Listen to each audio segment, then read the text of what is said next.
que tome su cruz de cada día y me siga.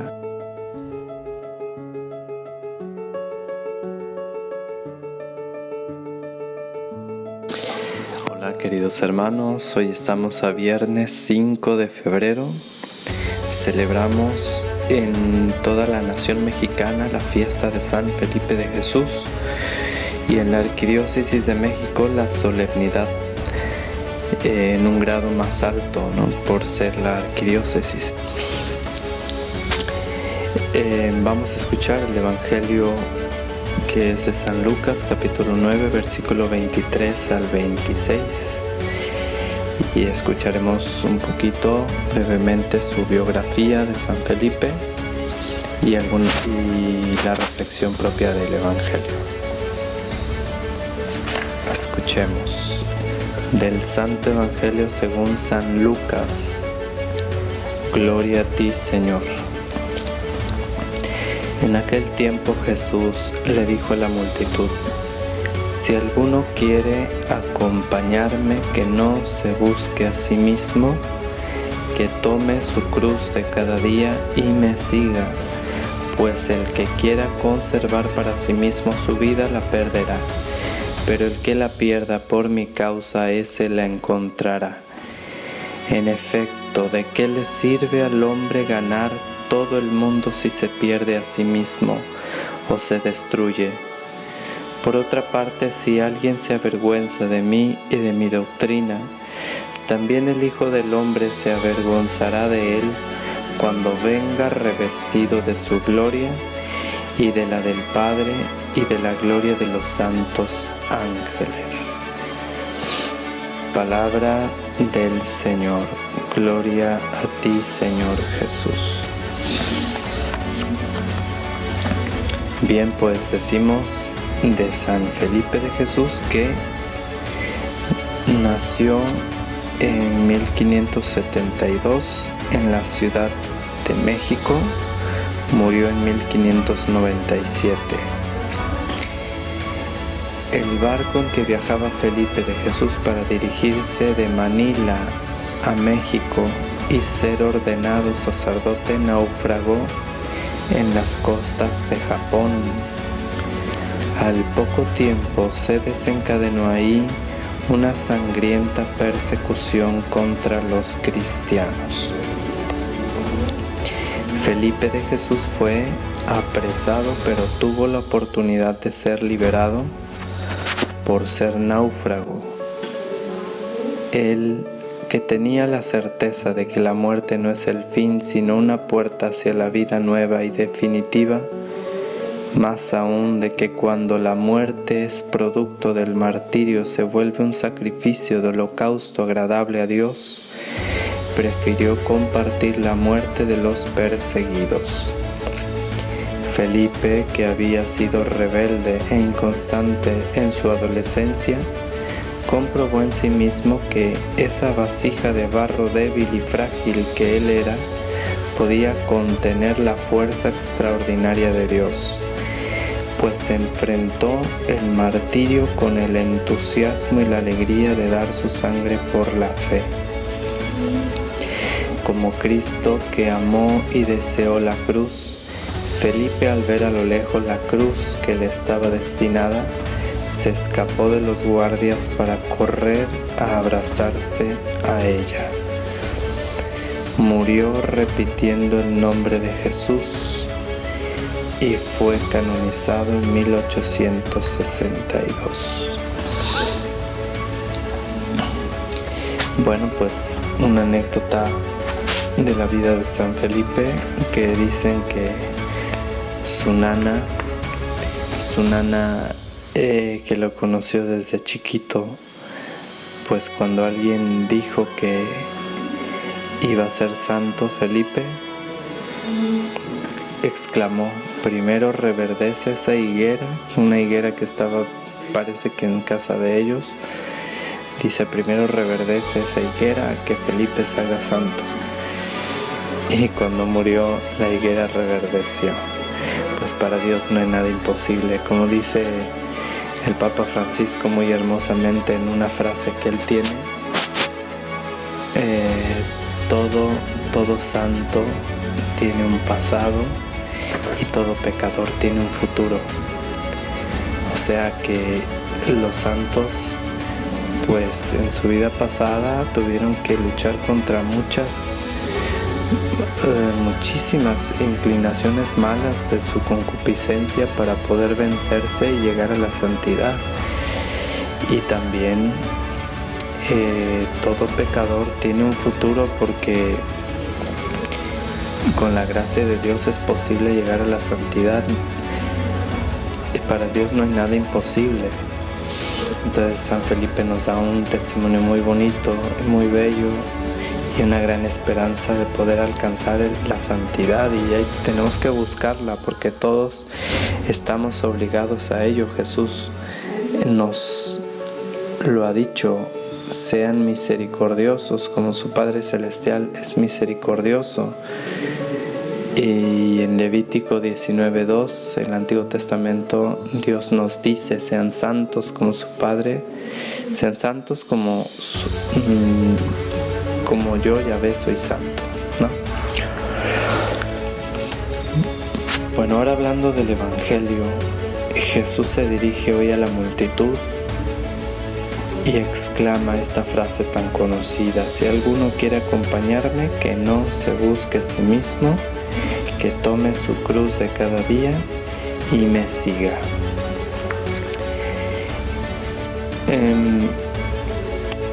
Los padres espirituales, para hablar de las tres vías del espíritu, de las tres vías de la espiritualidad, del camino de Jesús, las fundamentan precisamente en esta frase de nuestro Señor. Son como tres pisos o tres jornadas de la vida espiritual que son graduales, en las que vamos creciendo en la amistad con Cristo o en el seguimiento de Cristo,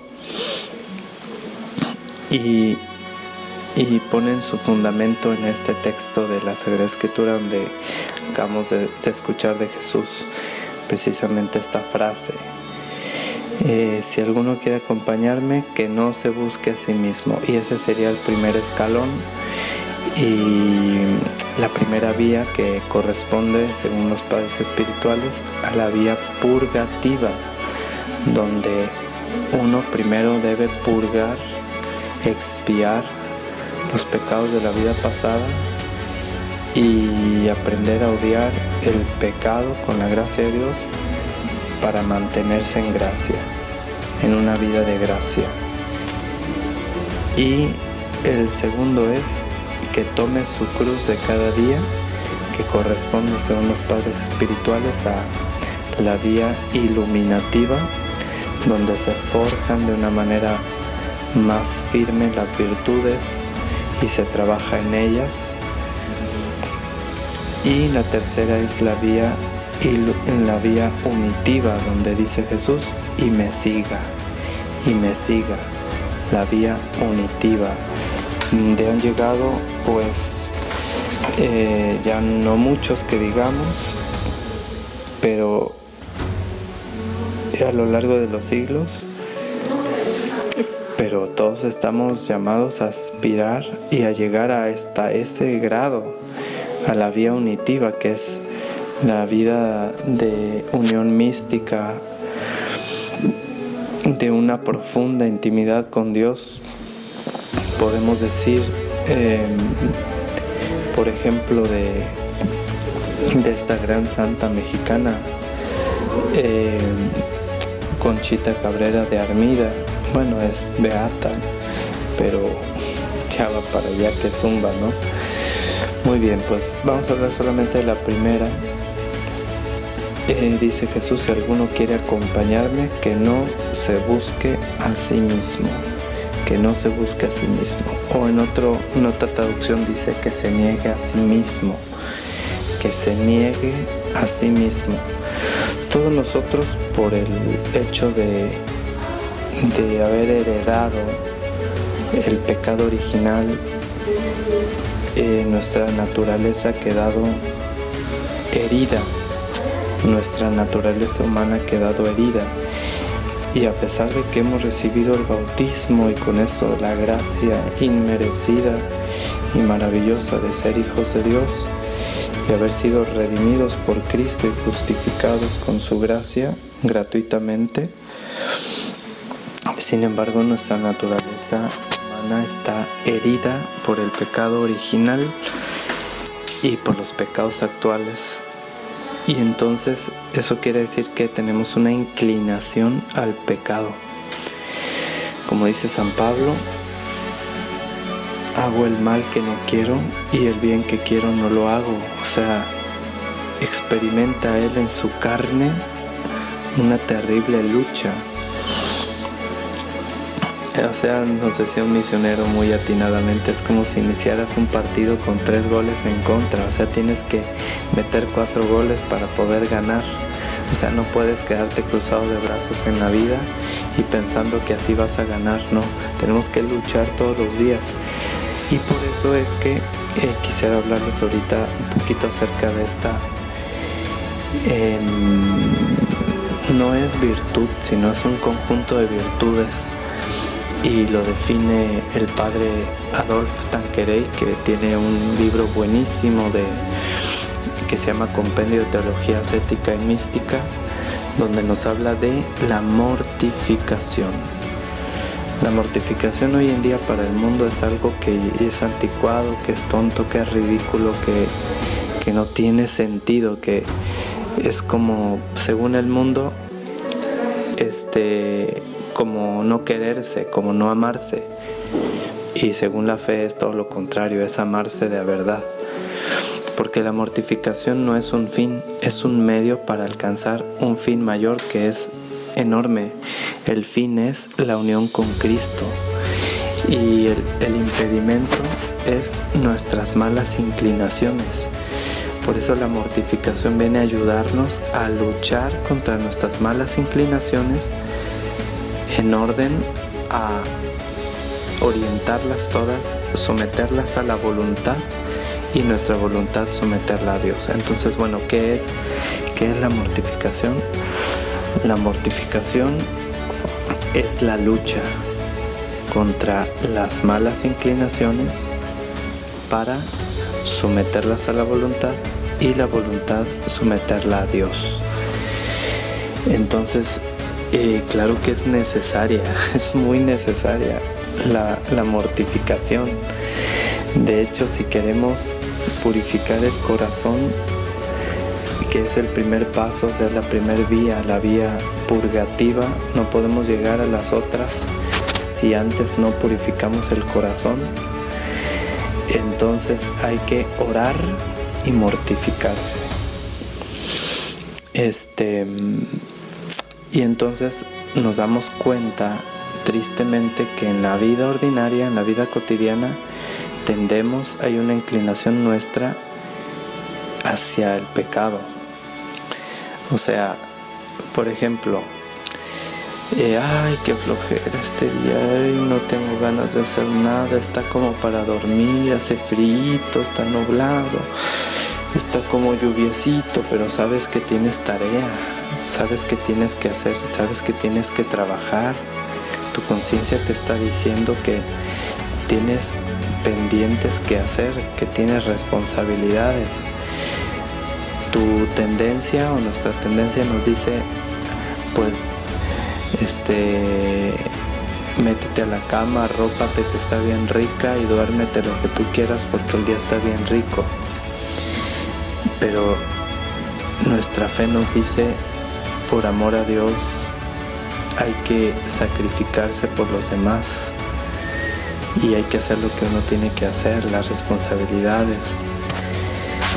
Entonces ahí es donde entra la mortificación, es la lucha contra las malas inclinaciones para someterlas a la voluntad y nuestra voluntad someterla a Dios. Entonces luchar contra la pereza en este caso, ¿no? Pero en otros tantos casos ahorita tanta sensualidad, promiscuidad, todo esto que además además de la concupiscencia, que es un enemigo interno, o sea, es como nuestro lado oscuro, digamos, por así decirlo, ¿no? Hay un videojuego que me encanta que se llama Zelda, donde Link, el héroe, tiene su lado oscuro hay un Link malo, oscuro, y contra él lucha, bueno, pues algo así, o sea, luchamos contra nuestro yo malo, con nuestra concupiscencia, pues. Y ese es el enemigo interno, pero hay dos enemigos externos también de nuestra alma, y uno es el demonio y otro es el mundo corrupto. Y estos dos como que atizan el fuego interior de nuestra concupiscencia, o sea, lo que hacen es que agrandan el deseo malo de inclinarnos al mal. O sea, por ejemplo, el mismo ejemplo de la pereza. Ay, qué flojera, el día está muy oscurito y hace frío y qué flojera ir a trabajar. Entonces le habla uno a un amigo para que pues nos dé ánimo, pero resulta que el amigo está lleno del espíritu del mundo y te dice, pues sí, tienes razón, ¿para qué vas a andar ahí trabajando esta hora, hombre? Tú te mereces, no, te lo mereces, tranquilo, lo importante es que estés cómodo. Y todo ese pensamiento es pensamiento del mundo, o sea, es todo inspirado, lleno de pensamiento del mundo corrupto, y no te ayuda, al contrario, hace que la concupiscencia, el fuego de la concupiscencia se avive. Y tercero, para terminarla de amolar, el espíritu del mal que existe, el demonio, insinúa sutilmente en la imaginación, sobre todo, te pone una cama muy rica, te pone a imaginarte pues que vas a descansar y te pone argumentos falsos en la mente para pensar que te lo mereces, etc. Entonces, contra todo eso hay que luchar. Pero pues ánimo, porque vale la pena, porque es por Cristo, es por su amistad, es por Él y por la salvación de las almas y por nuestra santificación y salvación vale la pena. La mortificación es un conjunto de virtudes que vale la pena practicarlas en orden a la amistad con nuestro Señor, a nuestra santificación y a nuestra salvación. Así que hoy Jesús nos dice, el que quiera venir en pos de mí, niéguese a sí mismo. Primer paso, procuremos hacerlo, negarnos a nosotros mismos en todas aquellas inclinaciones que nos llevan a la maldad o que nos alejan de Cristo o que nos alejan de su voluntad. Cuando haya una inclinación que nos demos cuenta que nos aleja de su santísima voluntad, hay que combatirla y rechazarla. Adorado sea Jesucristo. Declaro que todo lo bueno que hay en mí, todo viene de Dios, y que todo lo malo que hay en mí, todo viene de mí. Suya es la gloria. Amén.